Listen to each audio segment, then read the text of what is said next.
ನನ್ನ ಚನ್ನಪಟ್ಟಣದ ಜನತೆಯ ಮುಂದೆ ಆಸ್ತಿ ಬಗ್ಗೆ ನಿಧಾನಕ್ಕೆ ಮಾತಾಡೋಣ, ತೊಂದರೆ ಇಲ್ಲ. ದೇವೇಗೌಡರನ್ನ 72ರಿಂದ ಚನ್ನಪಟ್ಟಣದ ಜನ ನೀವು ನೋಡಿದ್ದೀರಿ. ಬೀಜಲಿಂಗೇಗೌಡರು ಬದುಕಿದ್ದಾಗ ದೇವೇಗೌಡರ ಜೊತೆ ಸಹಪಾಠಿಗಳಿದ್ದು.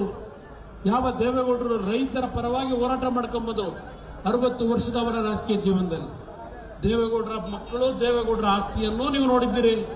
ಬಹುಶಃ ಪಕ್ಕದ ಸಾತ್ನೂರು ಕ್ಷೇತ್ರ ಆಗ ಅಲ್ಲಿ ಸಾತ್ನೂರಿನ ಜನತೆ ಆಶೀರ್ವಾದ ಮಾಡೋದಕ್ಕಿಂತ ಮುಂಚೆ, ಯಾಕೆಂದ್ರೆ ಅಲ್ಲಿ ನನ್ನ ರಾಮನಗರದಲ್ಲಿ ಕನಕಪುರದಲ್ಲಿ ಹೇಳ್ತಿದ್ರು ನನಗೆ, ಅದೇನೋ ಕೆಂಪೇಗೌಡರು ವಂಶಸ್ತ್ರ ಅಂತಲ್ಲ ಇವರು ಬೆಂಗಳೂರದವರು, ಬೆಂಗಳೂರು ಗ್ರೇಟರ್ ಬೆಂಗಳೂರು ಮಾಡಕ್ಕೆ ಹೊರಟವ್ರೆ. ಈಗ ರಾಮನಗರ ಜಿಲ್ಲೆ ಹೆಸರನ್ನು ತೆಗೆದು ಅವತ್ತೇ ಯಾಕೆ ಮಾಡಲಿಲ್ಲ? ನಾನು ಅವತ್ತು ರಾಮನಗರ ಜಿಲ್ಲೆ ಘೋಷಣೆ ಮಾಡಿದಾಗ ಯಾಕೆ ವಿಧಾನಸಭೆಯಲ್ಲಿ ವಿರೋಧ ಮಾಡಲಿಲ್ಲ? ಯಾಕೆ ವಿಧಾನಸಭೆಯಲ್ಲಿ ಅವತ್ತು ವಿರೋಧ ಮಾಡಿಲ್ಲ? ಏನು ಇವ್ರ ತಂದೆ ಏನು ಕನಕಪುರದಲ್ಲಿ ಚಿನ್ನಾಳಿಯಕ್ಕೆ ಹೋಗಾರಂತಲ್ಲ, ಎಲ್ಲ ಕಡೆ ಹಳ್ಳಿಗೆ ಕಡ್ಲೆಕಾಯಿ ಎಳೆಯಕ್ಕೆ ಹೋಗ್ತಾ ಇದ್ರ ಅವ್ರು ಹೇಳೋರ. ಮತ್ತೆ ಮೊನ್ನೆ ಭಾಷಣದಲ್ಲಿ ಚಿನ್ನ ಹಳೆಯಕ್ಕೆ ಹೋಗಿದ್ರು ಅಂತ. ಆಗ ಅವ್ರಂತ ವಂಶಸ್ತ್ರ ಅಂತಲ್ಲ. ಬಹುಶಃ ನಮ್ಮ ವಿಜಯನಗರದ ಕೃಷ್ಣದೇವರಾಯರು ಇಲ್ಲೇ ಬಂದು ಚಿನ್ನ ಕೊಂಡ್ಕೊಂಡು ಹೋಗ್ತಿದ್ರು ಅಂತ ಕಾಣಿಸ್ತದೆ ಕನಕಪುರದಲ್ಲಿ. ಬಹುಶಃ ಮಾತನಾಡೋದಕ್ಕೂ ಒಂದು ಇತಿಮಿತಿ ಇರಬೇಕು. ಕನಕಪುರದ ಜನ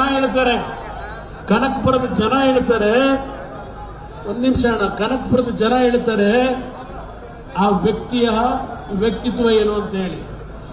ಬಹುಶಃ ಅವತ್ತು ವರದೇಗೌಡರು ಇವತ್ತು ನನ್ನ ಮುಂದೆ ಇಲ್ಲ.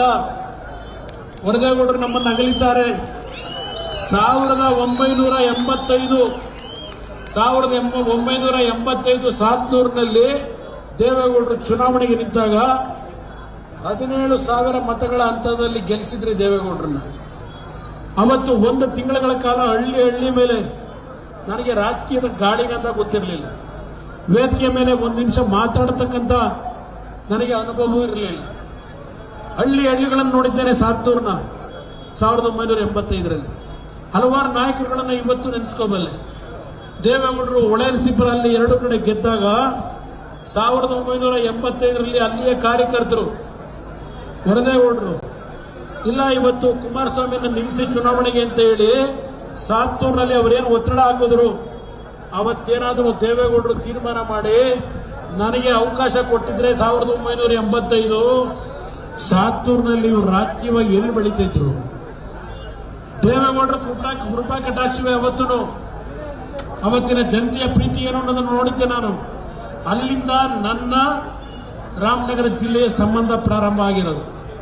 ಕೇಳ್ತಾರೆ, ದೇವೇಗೌಡರು ರಾಮನಗರಕ್ಕೆ ಬರೋದಕ್ಕಿಂತ ಮುಂಚೆ ಕುಮಾರಸ್ವಾಮಿ ಏನು ಆಸ್ತಿ ಇತ್ತು ಹೇಳಬೇಕು ಅಂತ ಕೇಳ್ತಾರೆ. ಪ್ರಶ್ನೆ ಮಾಡಿದ್ದಾರೆ ನನ್ನ, ಇದೇ ನೆಲದಲ್ಲಿ ಪ್ರಶ್ನೆ ಮಾಡಿದ್ದಾರೆ ನನ್ನ ಆಸ್ತಿಯ ಬಗ್ಗೆ. ಯಾವ ಚಾಮುಂಡಿ ಬೆಟ್ಟಿಗೆ ಬರ್ತೀರೋ ಇಲ್ಲ ನಿಮ್ಮ ಅಜ್ಜಯ್ಯನ ಮುಂದೆ ಚರ್ಚೆ ಮಾಡ್ತಿರೋ? ವಿಧಾನಸೌಧಕ್ಕೆ ಕರೆದಿದ್ದೀರಿ, ಚರ್ಚೆ ಮಾಡಿದ್ದೇನೆ. ಏನು ವರಿ ಮಾಡಬೇಡಿ, ಎಲ್ಲದಕ್ಕೂ ತಯಾರಾಗಿರ್ತಕ್ಕಂಥವ್ನು ನಾನು.